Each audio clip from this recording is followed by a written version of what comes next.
നമസ്കാരം. ജ്യോതിഷ പങ്ക്തിയിലേക്ക് പ്രിയപ്പെട്ട എല്ലാ പ്രേക്ഷകർക്കും ഹൃദ്യമായ സ്വാഗതം.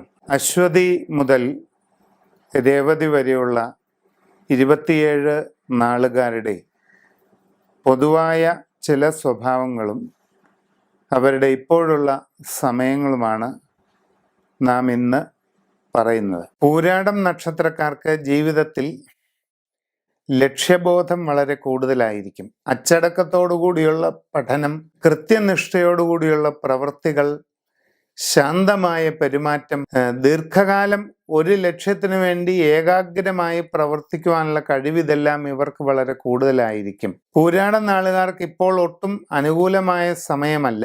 ജന്മരാശിയിലേക്ക് വ്യാഴവും ശനിയും ഒക്കെ എത്തിയിരിക്കുന്ന ഒരു ഘട്ടമാണ്. കാര്യതടസ്സങ്ങൾ അനുഭവപ്പെടാം. അപ്രതീക്ഷിതമായ ബുദ്ധിമുട്ടുകളോ പ്രയാസങ്ങളോ ഉണ്ടാകാം. തൊഴിൽ രംഗത്ത് വളരെ പ്രതികൂലമായ സാഹചര്യങ്ങൾ കാണുന്നു.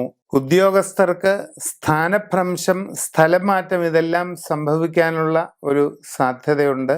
നിങ്ങളുടെ ജീവിതത്തിൽ പൊതുവെ പ്രതികൂലമായിട്ടുള്ള പല അനുഭവങ്ങളും സംഭവിച്ചേക്കാൻ സാധ്യതയുള്ള ഒരു സമയം തന്നെയാണിത്. അത് മനസ്സിലാക്കിക്കൊണ്ട് വളരെ ജാഗ്രതയോടുകൂടി എല്ലാ കാര്യങ്ങളും ചെയ്ത് മുമ്പോട്ട് പോകേണ്ടതാണ്. എല്ലാവിധ ദോഷങ്ങളും സൂര്യരാശി പ്രശ്നത്തിലൂടെ മനസ്സിലാക്കി ഉചിതമായ പരിഹാരം ചെയ്യുന്നതാണ് ഏറ്റവും നല്ലത്.